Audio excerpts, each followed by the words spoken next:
한국경제TV 생생한 실전 투자 정보 와우퀴. 월 5,000원 커피값으로 투자 정보가 내 손 안에 배달됩니다. 와우킥 N에서 만나요. 네, 매크로인사이트 시작해 보도록 하겠습니다. 박상현 IM증권 리서치센터 전문위원 모셨습니다. 위원님 어서 오세요. 반갑습니다. 네, 미국 경제 이야기 해보도록 하죠. 미국 경제가 작년부터 침체가 될 것이다 이런 이야기는 많았지만 사실 그렇게까지 둔화세를 보여주지는 않았습니다. 올해 역시나 미국 경기에 대한 우려는 여전히 있죠.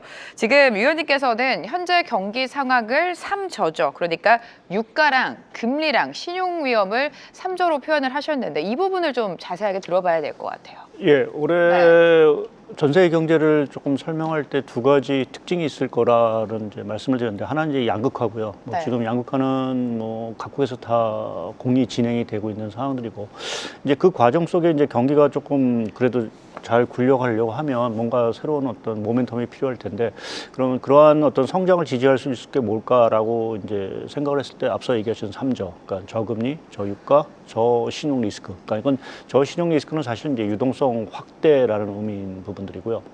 근데 지금 그 저유가는 아시겠지만 좀 베네수엘라 네네. 사태로 인해서 지금 트럼프 대통령이 그 에너지 패권을 완전히 장악하는 듯한 모습을 좀 보이고 있고, 또 지금 원유 시장 자체가 워낙 지금 과잉 공급 상태이기 때문에 베네수엘라에서 추가적인 어떤 생산 또 수출 물량이 좀 늘어나면 유가는 사실은 당초 예상하는 것보다 더 큰 폭의 하락이 있지 않겠냐. 그래서 긍정적으로 보면 이제 40불 후반대까지도 사실 떨어질 수 있다라고 좀 생각을 좀 하고 있고요.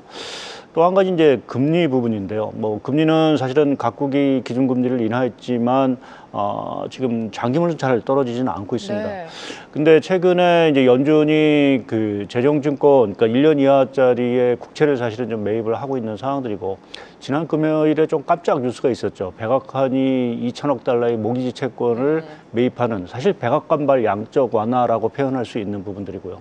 이제 그렇게 보면 미 연준이 한 4천억, 그리고 백악관이 한 2천억 정도의 그 모기지 채권을 매입을 한다라는 부분을 보면, 이 부분이 아무래도 장기 금리 쪽 또는 단기 금리 쪽에 상당 부분 이제 하방 압력이 될 거고, 더구나 이제 아직 결정이 되지는 않았지만 차기 연준 의장이 선임이 된 이후에 트럼프 대통령의 금리 압박은 더 거세질 것 같습니다. 더 강해지겠죠. 네. 네, 그러한 부분에서 보면 이제 금리 인하 쪽을 조금 더 얘기할 수 있는 부분들이고요. 마지막에 이제 저 신용 리스크는 앞서 얘기했듯이 유동성 자체가 이제 좀 많이 풀려 나가고 있는 어떤 이러한 상황들이기 때문에, 지난해 말에 우려했던 좀 빅테크의 어떤 신용 리스크라든지 이런 것들이 상당 부분 이제 진정이 된 상황들이고, 또 각국, 그러니까 예를 들어서 일본이라든지 또 독일이 올해 조금 재정 쪽에서 상당히 돈을 좀 많이 푸는 부분 자체는 전 세계적으로 저신용 리스크 또는 이제 유동성 확대 쪽으로 좀 이어질 수 있는 부분들이어서, 연초 분위기 자체는 당초 저희가 지난해 말에 생각했던 3저 현상보다는 조금 더 강한 흐름이 좀 나오고 있다라고 좀 정리할 수 있을 것 같습니다. 네, 유가랑 금리 그리고 신용 리스크 3저를 설명을 해주셨는데, 지금 트럼프 대통령이 유가를 좀 계속해서 낮추려고 하고 있습니다. 물가를 낮춰서 좀 표심을 얻겠다는 이 모든 게 지금 중간 선거를 앞두고 트럼프 대통령의 행동이 좀 나오고 있는 것 같아요. 미국 경제를 이야기할 때 우리가 빼놓을 수 없는 게 결국에 AI 산업이잖아요, 전문위원님. AI 산업에 대한 빅테크의 투자는 계속해서 강화가 되겠죠. 간밤에 또 메타 같은 경우에도 데이터 센터와 관련된 공급 계약 소식이 나왔는데, 이렇게 적극적인 투자를 단행하려면 금리단도 중요하게 될 것 같습니다. 일단 올해 AI 산업에 대한 투자는 당연히 이어지겠죠.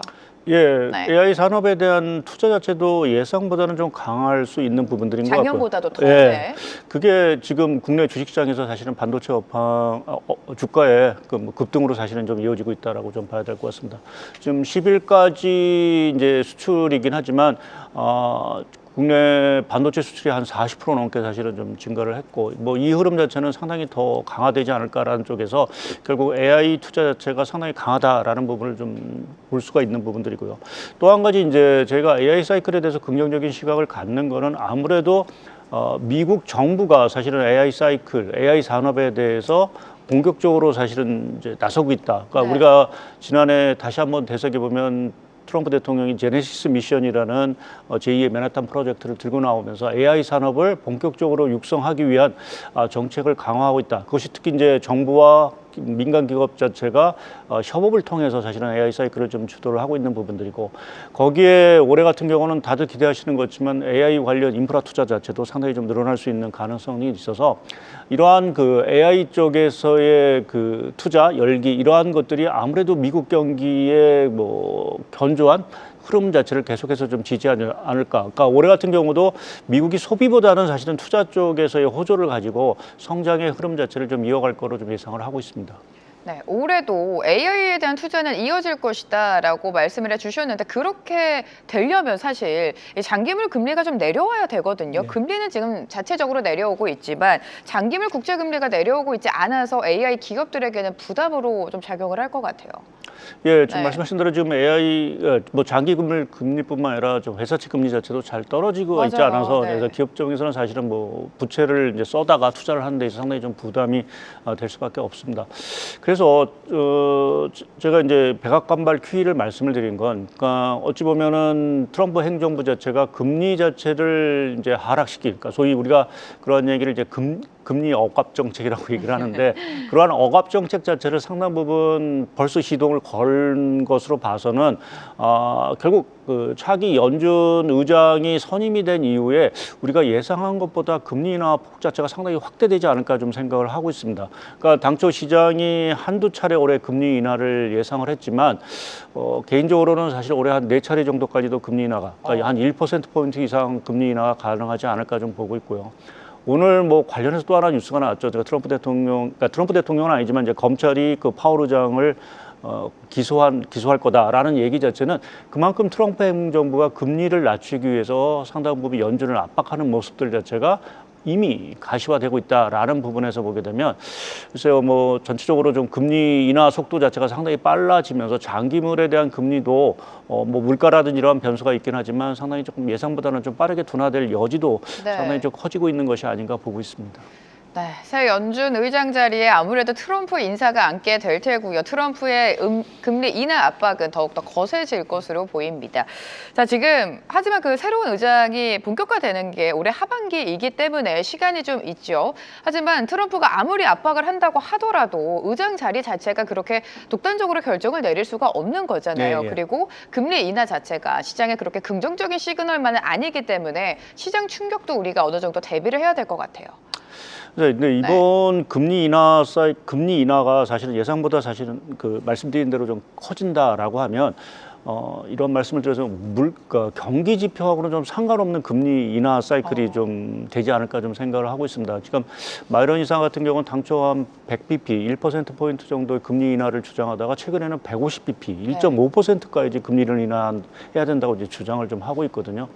그러니까 그 얘기를 좀 종합해 보면 사실은 트럼프 행정부의, 그러니까 트럼프 백악까지라고 할까요? 거기에 어떤 생각들 자체는 뭐 경제 지표, 그러니까 물가와 고용 지표 자체가 뭐 크게 뭐 개선되는 어떤 이러한 흐름이 아니더라도 결국 금리 쪽은 중간 선거를 앞두고 생각보다는 크게 내릴 거다라는 쪽의 어떤 그래요? 신호들을 이미 네. 좀 주는 부분들인 것 같습니다. 그래서 저희가 뭐 당연히 물가하고 이제 고용 지표를 보면서 이제 금리 인하 폭을 사실은 좀 생각을 해야 되는데 올해 같은 경우는 약간 좀 특이한 현상이 좀 나오지 않을까. 근데 그것이 그렇게 보면 이게 경기 침체하고는 사실은 조금 거리가 금리 인하를 많이 했다고 해서 꼭 경기 침체가 다가왔기 때문에 금리 인하를 하기보다는 뭐라고 표현하기로 어떤 연준의 독립성이 좀 훼손받는 네. 훼손받는 측면에서의 어떤 금리 인하가 상당 부분 진행이 되지 않을까 좀 보고 있습니다.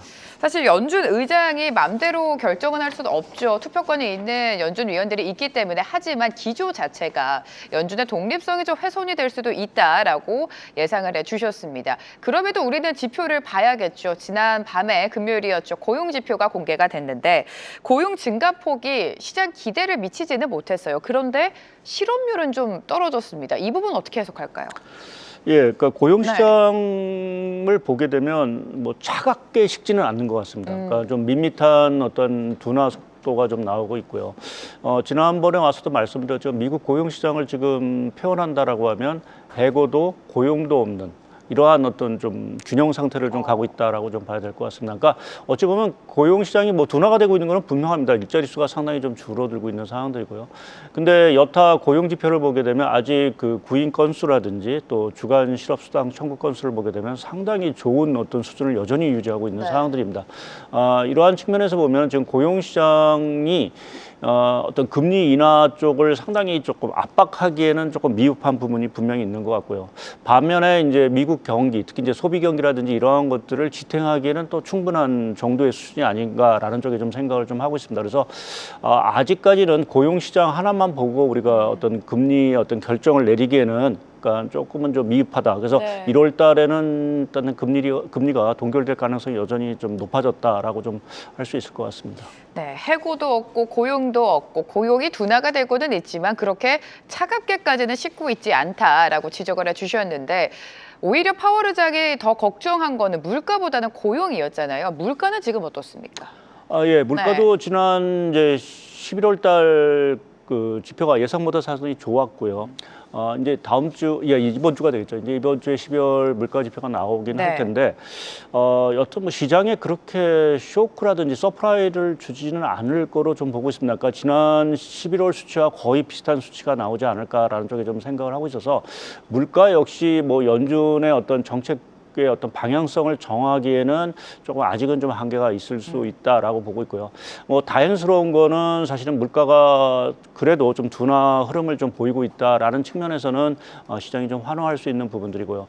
문제는 이제 향후의 물가 흐름일 텐데 지금 유가가 상당 부분 하향 안정이 되고 있는 상황들이고 또 고용 시장도 여하튼 좀 둔화 흐름을 좀 보이고 있어서 전반적으로 봤을 때는 물가 쪽은 조금 추가적인 둔화가 있지 않을까 좀 생각을 하고 있고요.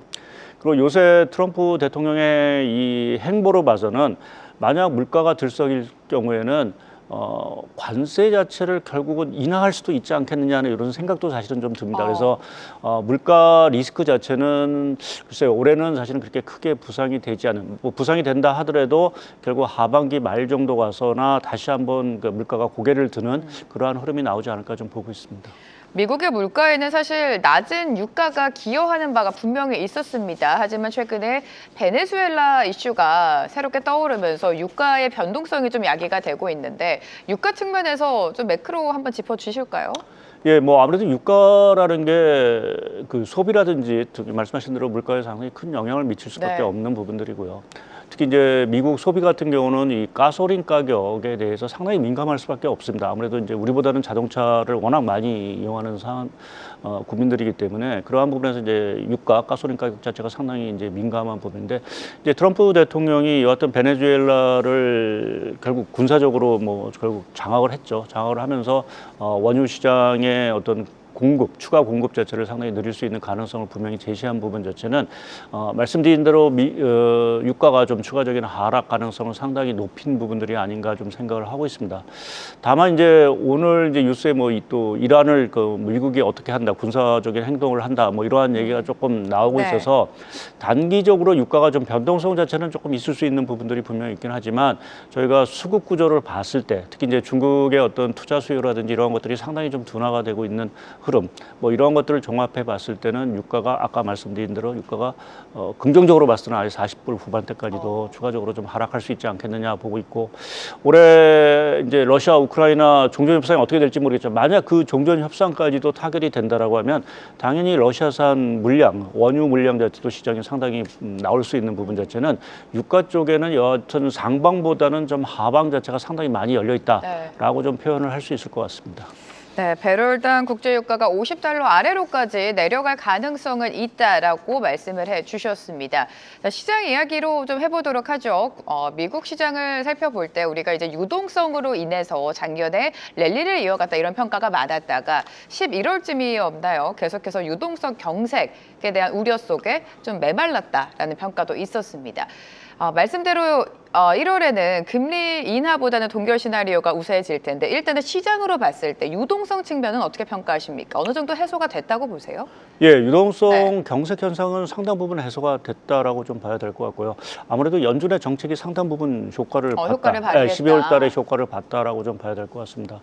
저희가 그 11월 달이었죠. 이제 여러 가지 이제 셧다운 리스크도 있고 또 그때 이제 AI 부채 리스크가 이제 불거지면서 자금 경색 현상이 상당 부분 있었던 사항들이지만 12월 이제 그 연준이 그 행동에 결국 나서주면서 유동성 경색 현상은 상당히 좀 완화가 된 부분들인 것 같습니다. 그래서 실제적으로 보게 되면 미국의 각종 신용 스프레드 자체가 상당히 좀 하향 안정세를 좀 보이고 있고요. 또 저희가 그동안 주목했던 이 빅테크들의 이제 CDS 프리미엄, 그러니까 부도 위험 같은 경우도 오라클은 아직은 조금 이제 높은 수준에서 계속 유지가 되고 있지만 여타 나머지 빅테크들은 이 CDS 프리미엄 자체가 상당히 하향 안정세를 좀 보이고 있습니다. 그러니까 그 얘기 자체는 12월만 하더라도 이 A발 부채 리스크 자체가 전체적인 어떤 신용 우려로 사실은 연결이 됐다라고 볼 수 있었지만 지금 상황에서는 각종 이제 유동성 정책을 통해서 이것이 완화가 되면서 산업 전체가 아니라 기업 개별단의 리스크로 사실은 좀 변모한 부분들 아닌가. 그러니까 오라클에 대해서는 여전히 조금은 좀 의심하는 시각을 네. 갖고 있지만 나머지 빅테크들에 대해서는 여전히 오히려 조금 더 긍정적인 시각을 사실은 시장이 생각을 하고 있다라는 측면에서 보면 11월에 비해서는 분위기가 상당히 좀 변화된 부분들인 것 같고요. 거기에 말씀드린 대로 이제 일본이 지난해 이제 말부터 추가 부양책에 재정 부양책에 나선 사항들이고 뭐 독일 같은 경우도 올해 이제 국방비 지출을 상당 부분 이제 늘리면서 재정 부양책을 사실은 나서고 있기 때문에 전반적인 분위기 자체는 사실은 좀 유동성 자체가 상당 부분 확대되는 그래서 저희가 이제 그 체크를 해보는 그 글로벌 유동성 지표를 보더라도 결국 1월 달에 들어오면서 상당 부분 그것이 이제 증가하는 속도 자체가 좀 빨라지고 있는 상황들입니다. 그래서 뭐 유동성 흐름 자체는 뭐 상반기 중에는 상당히 조금 양호한 흐름을 계속해서 유지하지 않을까 좀 보고 있습니다. 우리가 하반기부터 우려했던 유동성 경색에 대해서는 그래도 1월 시작과 함께 어느 정도 해소가 되고 있다라고 평가를 해주셨습니다. 자, 지금 여러 가지 매크로 이슈가 있죠. 베네수엘라 이슈도 있고 앞서서 위원님께서도 뭐 깜짝해서 트럼프 행정부 딴에서 주택과 관련된 모기지 이야기가 나왔다라고 말씀을 해주셨는데 이 모든 행동들이 지금 트럼프 행정부가 11월 중간 선거를 앞두고 되돌아진 표심을 다시 잡기 위해 나오는 행동들인 것 같습니다. 11월 중간 선거 전까지 여러 가지 부양책이 더 나올 것이라고 보십니까? 예, 지금 연초에 트럼프 대통령의 행보로 보면 뭐 우리가 예상치 못한 정책들이 상당히 좀 많이 나오고 있어요, 이미. 네. 나오고 있죠. 소위 말해서 뭐 파포라는 어떤 새로운 용어가 작년까지만 해도 이제 트럼프 대통령을 이제 좀 대변하는 단어가 타코였다라고 하면 이제는 트럼프 대통령을 상징하는 의미가 이제 파포인 부분들입니다. 왜 이렇게 조금 이제 정책 기조 자체 트럼프 대통령의 색깔이 변했을까라고 생각해 보면 아마 트럼프 일기 때 시행착오를 이번에는 겪지 않겠다라는 의미로 사실은 좀 저는 생각을 하고 있습니다. 그러니까 트럼프 일기 2년 차에는 사실은 미중 갈등 문제 이런 것들을 신경 쓰느라고 주식시장이라든지 이런 것들이 상당히 좀 조정을 또 2년 차에 받으면서 중간 선거에서 결국 패배했는데 이번 같은 경우는 좀 불안하죠. 지난번에 뉴욕 선거에서도 사실은 이제 공화당이 참패를 맞아요. 하면서 계속 이제 트럼프 대통령의 지지율이 하락을 하고 있기 때문에 이번 같은 경우는 좀 더 강경한 의미로 사실은 좀 몰아붙이고 있는 부분들이 아닌가 좀 생각을 하고 있고요. 또 한 가지를 보게 되면 뭐 중간 선거도 있긴 하지만 미국 그 행정부 자체가 기본적으로는 지금 AI 산업의 어떤 독점권이라든지 중국을 사실은 상당히 견제하기 위해서 모든 조치를 사실 동원하고 있는 부분들이 아닌가 좀 보고 있습니다. 그러니까 뭐 에너지 패권 문제도 그렇고 그린란드 문제를 자꾸만 이제 얘기하는 것도 사실은 히토류 부분에 있어서의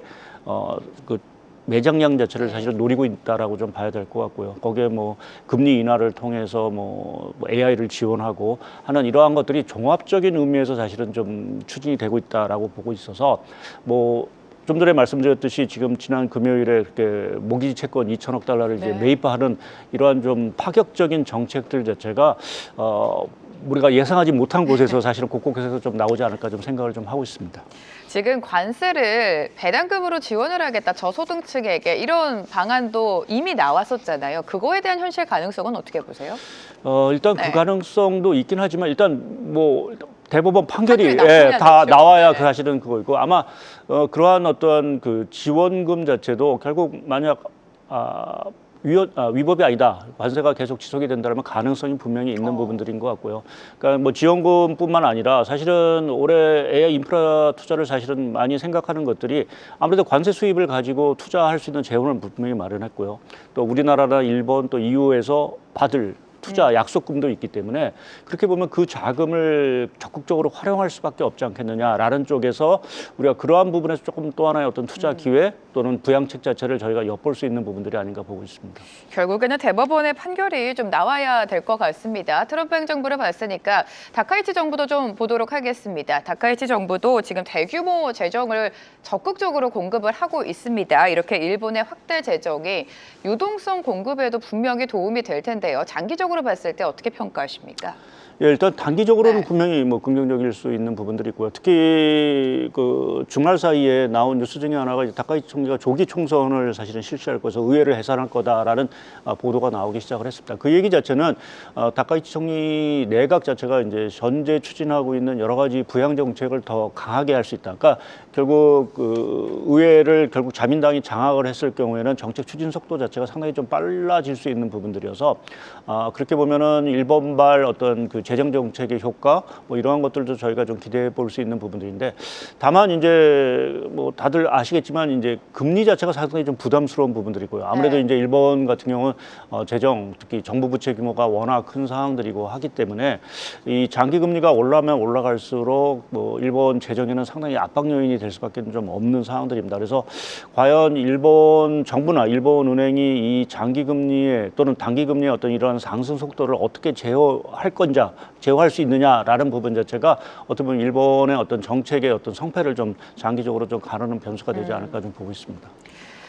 지금 1월이 시작되고부터 체감적으로는 시장 분위기가 굉장히 좋습니다. 한국 증시 역시 반도체가 이끌면서 시장 랠리를 좀 이어가고 있는데 올해를 두고 뭐 미국 증시가 신흥국보다는 아웃퍼폼할 거다 이런 시각도 있고 반대로 미 증시보다는 한국을 비롯해서 신흥국 증시를 봐야 된다. 여러 가지 시선들이 좀 엇갈리고 있습니다. 일단 위원님께서는 한국 증시 어떻게 평가하고 계십니까? 너무 좋잖아요, 요즘 분위기가. 예, 뭐 제가 생각했던 것보다 너무 좋아서 사실 조금 우려도 좀 있어요. 우려도 너무 잘 가서. 결국 네. 이제 반도체 업황 자체가 이제 꺾였을 경우에는 시장 자체가 상당히 조금 조정을 받을 네, 여지가 네. 상당히 좀 큰 부분들이긴 하지만 지금 분위기로 봐서는 그러니까 아까 앞서 말씀하신 대로 어느 시장이 좋을까라고 좀 생각해 보면 결국 신흥국 시장. 근데 신흥국 시장도 사실은 좀 좁혀야 되는 부분 자체가 결국 반도체 경기가 있는 시장. 그러니까 일본, 대만, 한국 정도가 되겠죠. 네. 그러니까 이 정도의 시장 자체가 사실은 미국 증시를 좀 상대적으로 아웃퍼폼할 수 있다라고 좀 생각을 좀 하고 있고요. 미국 증시에 대해서도 좀 뭐 트럼프 대통령이 뭐 경기라든지 이 금융시장의 부양을 위해서 적극적으로 여러 가지 조치를 사실은 좀 취하고 있는 부분들이어서 상반기까지는 상당히 그 미국 주식시장도 좀 탄탄한 흐름을 좀 가지 않을까 좀 생각을 좀 하고 있습니다. 그래서 올해 전반적으로 상반기만 보게 되면 전반적인 어떤 증시 또는 뭐 자산 가격의 흐름 자체는 상당히 좀 양호할 거로 보고 있고요. 근데 그 중에서도 뭐 아무래도 좀 요번은 올 상반기 같은 경우는 이제 반도체 업황의 낙수 효과가 큰 국가들, 네네. 뭐 그게 대표적으로 보면 이제 한국, 대만, 일본. 일본. 뭐 이 정도가 아무래도 조금 상대적으로 주식 수익률 자체가 좋은 흐름을 좀 보이지 않을까 좀 예상을 하고 있습니다. 네, 지금 많은 전문가분들이 반도체 낙수 효과가 이어지면서 올해 상반기까지는 시장이 좋을 것이다 이렇게 평가를 하고 있는데 투자자 입장에서는 그러면 상반기 이후부터는 우리가 어떤 대응 전략을 가져가야 되는지도 고민이 깊어질 것 같아요. 그러니까 네. 상반기 이후의 흐름 자체는 결국 지금 중요한 게 이제 AI 투자 사이클에 대한 어떤 우려 자체가 부각이 되느냐 아니면 오히려 AI 사이클이 더 확장이 돼서 반도체 사이클 자체가 2026년이 아니라 2027년까지도 네. 상당히 좀 호조를 보일 수 있다는 기대감 자체가 일단은 형성이 돼야 되는 부분들일 것 같고요. 그래서 조금 이제 저희가 상반기를 이제 지나는 과정 속에서 아마 그 흐름은 분명히 나올 것 같습니다. 특히 이제 AI 산업에 대한 어떤 수익성 문제, 뭐 이러한 것들이 정말 실적을 통해서 뒷받침이 되고 뭐 생산성이라든지 이러한 것들이 계속 개선되는 흐름이 나온다라고 하면 결국 뭐 반도체 경기 업황 자체도 상당히 조금 좋을 수 있는 그 가능성은 좀 분명히 있는 부분들인 것 같습니다. 근데 최근 하나 조금 이제 우려가 되는 부분 자체는 이제 반도체 가격이 너무 오르다 보니까 사실은 이게 기업 단에서 보게 되면 비용 부담이거든요. 이제 그렇게 되면 이것이 과연 수익으로 증가로 이어갈 건지 아니면 수익을 결국 둔화시키는 요인으로 작용할 건지라는 네. 부분도 하반기에 있어서 상당히 조금 중요한 포인트가 되지 않을까. 우리가 소위 치프레이션이라는 얘기를 이제 하기 시작을 하는데 이러한 반도체 가격의 상승이 뭐 뭐 지금까지는 다 기업들이 다 흡수를 했지만 그게 어느 정도 이제 한계점에 오게 되면 사실은 이제 이익의 둔화로 사실은 이어질 수 있는 부분들이 있어서 그러한 부분도 조금씩은 이제 체크를 해나가는 게 아마 하반기를 지나면서 아마 좀 시장의 화두가 되지 않을까 좀 보고 있습니다. 네, 지금 많은 분들이 상반기까지는 반도체 특히나 시장이 계속해서 좋을 것이다라고 분석을 하고 계신데 결국에 AI 산업이 중심이 되는 것 같습니다. AI 산업과 함께 계속해서 높아지고 있는 반도체 가격을 기업들이 어떻게 부담을 할지 그 부분을 체크를 해봐야 될 주요 변수다라고 지적을 해주셨습니다. 비트코인도 사실 최근에 반등세가 좀 강하게 올라오고 있거든요. 이 부분은 어떻게 해석할까요? 예, 뭐 아무래도 뭐 좀 쭉 얘기 드렸듯이 지난 11월에 부각됐던 여러 가지 우려 자체가 기본적으로는 좀 해소가 되고 있다라는 어떤 신호로 좀 봐야 되는 부분들인 것 같고요. 거기에 말씀드린 이제 비트코인은 아무래도 이제 유동성이라든지 또 미국의 금리 정책에 상당히 민감한 어떤 자산 가격입니다. 그러한 측면에서 보게 되면 최근에 비트코인의 반등이라는 것이 결국 글로벌 유동성 자체가 늘어나고 또 이제 미국의 금리 인하 사이클에 대한 기대감 자체가 조금 더 커진 그러한 신호로 조금 봐야 되는 부분들인 것 같고요. 근데 과연 이제 비트코인 자체가 이제 계속해서 추가적으로 상승할 거냐라는 부분에서는 결국 AI 사이클의 어떤 흐름과도 사실은 좀 맞물린 부분들을 봐야 돼서 뭐 상반기까지는 뭐 큰 폭의 어떤 뭐 하락 자체는 없긴 하겠지만 이 비트코인 자체도 결국 이제 하반기로 가면서 AI 사이클과 좀 맞물리면서 뭐 추가적인 하락이라든지 또 추가 상승 뭐 이러한 것들이 결정이 되지 않을까 좀 생각을 하고 있습니다. 네, 금과 은 그리고 시장을 비교했을 때 사실 비트코인이 상대적으로 덜 올라온 거거든요. 뒤늦게 올라왔는데 그런 비트코인마저 상승을 하다 보니 작년과 같은 에브리띵 만물 랠리를 기대하는 투자자분들이 굉장히 많아요. 그 부분과 함께 투자 전략 마지막으로 세워주시죠. 예, 뭐 지금 워낙 시장 분위기가 좋은 부분들인 것 같고요. 근데 뭐 반도체 업황 뭐 이러한 것들이 상당히 좋다라는 부분은 좀 긍정적인 부분인데 양극화라는 부분 자체는 저희가 조금 걸림돌입니다. 그러니까 주식시장에도 보게 되면 좋은 업종만 계속 가고 뭐 지금 오르지 못하는 업종은 계속 못 가고 있는데 이게 사실은 해소가 되기는 좀 어렵다라는 측면에서 보게 되면 뭐 아무리 시장이 좋다 하더라도 조금은 이제 업종이라든지 이런 것들을 좀 압축하면서 좀 대응하는 전략이 좀 필요하지 않을까 좀 생각을 하고 있습니다. 자, 이렇게 투자 전략까지 들어봤습니다. 박상현 IM증권 리서치센터 전문위원과 오늘 이 시간 함께했습니다. 도움 말씀 고맙습니다. 네, 감사합니다. 계속해서 다양한 경제 이슈를 알고 싶다면 구독과 좋아요, 알림 설정 부탁드립니다. AI 캐스터 권미정이었습니다.